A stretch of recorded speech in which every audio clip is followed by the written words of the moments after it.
मैं आपको जनाब यासिर इकबाल की खिदमत में पेश करता हूँ। जी, वक्त की कमी के पेश नज़र मैं एक छोटी बहर में 2-3 इशार सुनाता हूँ। आराइश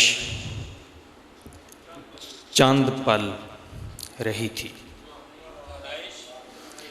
आराइश चंद पल रही थी, पोशाके याद गल रही थी। आराइश चंद पल रही थी, पोशाके याद गल रही थी।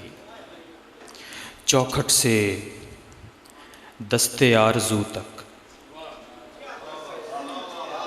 चौखट से दस्ते आरज़ू तक बर्फीली आग जल रही थी। चौखट से दस्ते आरज़ू तक बर्फीली आग जल रही थी। तारों की राख सर पे ओढ़े, तारों की राख सर पे ओढ़े हिजरत घर से निकल रही थी।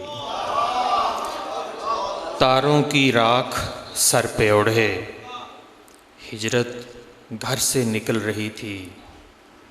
वो मौसम गीत का नहीं था, वो मौसम गीत का नहीं था, टहनी जेवर बदल रही थी। वो मौसम गीत का नहीं था, टहनी जेवर बदल रही थी। आराइश चंद पल रही थी, पोशाके याद गल रही थी। शुक्रिया।